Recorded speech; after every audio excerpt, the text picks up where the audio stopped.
नागरिकांच्या मनामनातील आवाज, नाशिक आवाज.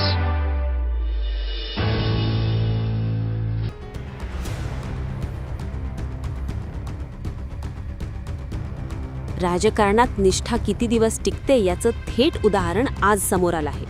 30 डिसेंबरला पहाटे काँग्रेसमध्ये प्रवेश केलेले उमेदवार आणि अवघ्या 2 महिन्यांत म्हणजेच 24 फेब्रुवारीच्या रात्री शिंदे गटात प्रवेश.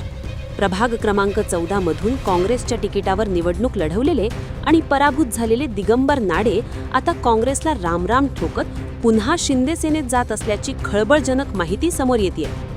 महापालिका निवडणुकीच्या पार्श्वभूमीवर 30 डिसेंबर पहाटे काँग्रेसमध्ये प्रवेश, आता 24 फेब्रुवारी रात्री शिंदे गटात पुनर्प्रवेश. राजकारणात एवढ्या कमी काळात एवढा मोठा युटर्न यापूर्वी कधी पाहिलाय का?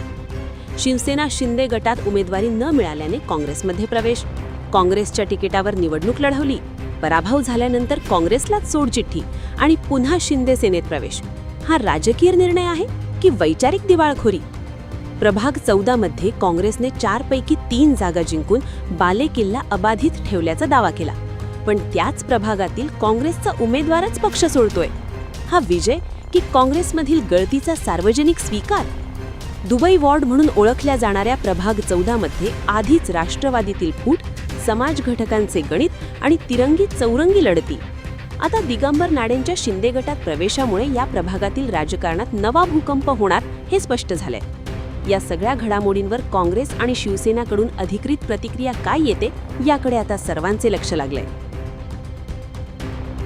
नाशिक आवाज, नाशिक.